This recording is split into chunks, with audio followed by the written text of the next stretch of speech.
Welcome to అంతర్వాణి channel. నేను మీ రవీందర్ రెడ్డి.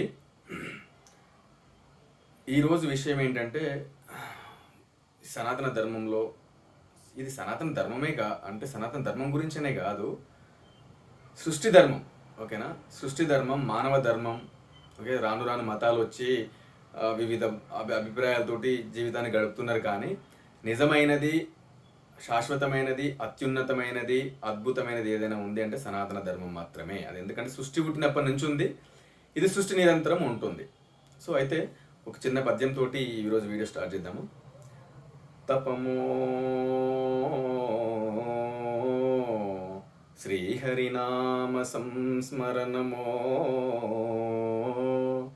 త్రైలోక్య సంచారమో జపమో యోగమో సామగానమో జగద్రక్షాదక్ష సామర్థ్యమో ఎప్పుడు వీడని బ్రహ్మచారిని నన్ను హింసించి మీరెల్లరున్ విపరీతం బగు వర్ణ సంకరపు పెళ్ళిన్ చేసుకోమందురే.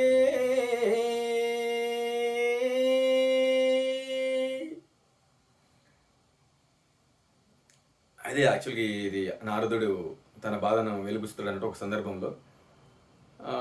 అయితే పునరపి జననం పునరపి మరణం ఇహ సంసారే బహుదుస్తారే కృపయా పారే పాహి మురారే అని మన సనాతన ధర్మం చెప్పింది. శంకరాచార్యుడు విరచితం ఇది. అయితే ప్రతి ఒక్కరూ సనాతన ధర్మాన్ని గురించి పాటిస్తారు, ఆలోచిస్తారు, చేయాల్సిన కార్యక్రమాలన్నీ చేస్తారు. బట్ పునరపి జననం పునరపి మరణం అనేది ఎప్పుడైనా ఆలోచించిండ్రా? నాకు ఇంకో ఎన్నో జన్మలు ఎత్తుతూ వచ్చాను, ఇంకెన్నో జన్మలు ఎత్తుతూ వెళ్ళాలి. ఎప్పటివరకు? మనకు ముక్తి, భక్తి జ్ఞాన వైరాగ్యాల చేత ముక్తి కలగనంత వరకు. ఒకసారి మనం ఆలోచించుకుంటే, నీరు ఉన్నది. ఈ నీరు మేఘము తీసుకుంటుంది, మేఘం వర్షిస్తుంది. అవునా కదా? మేఘం తీసుకుంటుంది, మేఘం వర్షిస్తుంది. అదే నీరు కదా. అదే నీరు సృష్టి పుట్టినప్పటి నుంచి పైకి వెళ్తుంది, కిందికి వస్తుంది, పైకి వెళ్తుంది, కిందికి వస్తుంది. కొత్త నీరు కాదు కదా. ఇట్ ఈస్ గెట్టింగ్ రీసైక్లింగ్, నూతనత్వాన్ని పొందుతుంది. ఏది పాతదే నూతనత్వంతో వస్తూ ఉంటుంది. పైకి వెళ్తుంది, కిందికి వస్తుంది, పైకి వెళ్తుంది, కిందికి వస్తుంది. అలాగే వాయువు ఉంది. ఈ వాయువు ఎంతమంది పీల్చుకుంటున్నారు, ఎంతమంది వదిలేస్తున్నారు. పీల్చుకునేది ఆక్సిజను, వదిలేది కార్బన్ డైఆక్సైడ్. అదే శుద్ధి అవుతూ అది లోపలికి వెళ్తుంది, బయటకు వస్తుంది, అది లోపలికి వెళ్తుంది, బయటకు వస్తుంది. ఎన్ని సృష్టి పుట్టినప్పటి నుంచి ఎన్ని జీవులు వదులుతున్నది, ఎన్ని జీవులు వదిలింది, ఎన్ని జీవులు పీల్చుకుంటుంది. అవునా? అదే గాలి. అవునా కదా? అదే నేల. ఎన్ని జీవి సృష్టి పుట్టినప్పటి నుంచి అదే నేల మీద నిలబడుతున్నారు అందరూ. అదే అగ్ని, అదే ఆకాశం. ఏమైనా మార్పు ఉందా? లేదు. ఓకేనా? దీన్ని మనం ఆలోచించగలిగితే, ఓహో, ప్రతిదీ అదే కొత్తగా పాతగా, కొత్తగా పాతగా, కొత్తగా పాతగా ముందుకెళ్తుంది. ఇక్కడ కొత్తది ఏదీ లేదు. పాత గోడకి కొత్త సున్నం వేసినట్టు, రంగులు వేసినట్టు ప్రతి ఒక్కరి జననము మరణము. ఇది మనం ఆలోచించుకోవాల్సిన విషయము. ఇది మనం ఆలోచించట్లేదు. ప్రతి మనిషి అనేక రకాల, ప్రతి జీవుడు అనేక రకాల జన్మలెత్తుతూ వస్తున్నాడు.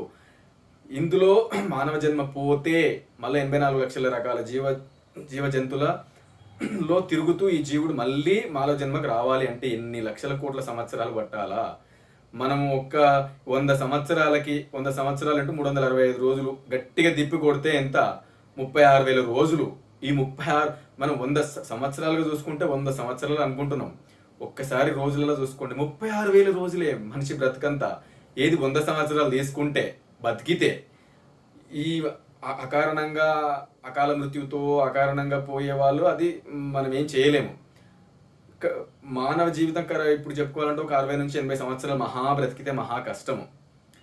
ఈ జీవితంలో మనకి భౌతికంగా బ్రతుకుతూ, ప్రాపంచిక బ్రతుకుతూ నీటి బొట్టు మీద, తామరాకు మీద నీటి బొట్టు వలె ఉండవాలని అని భగవద్గీతలో చెప్పబడింది. అలా ఉన్న వాళ్ళకి భక్తి జ్ఞాన వైరాగ్యాలతోటి ముక్తి వస్తుంది. రాగద్వేషాలకు అతీతమైన వాళ్ళకి ముక్తి వస్తుంది. జ్ఞాన అజ్ఞానాలని విభజించుకుంటూ ముందుకెళ్ళగలిగిన వాళ్ళకి ముక్తి వస్తుంది. ద్వేషము, మోసము లేని వాళ్ళకు ముక్తి వస్తుంటుంది. మరి ముక్తి కోసం కాకపోతే మనం దేనికోసం గుడికి పోతున్నాము అంటే మనం ఒకసారి ఆలోచించుకోవాలి. ఓకేనా?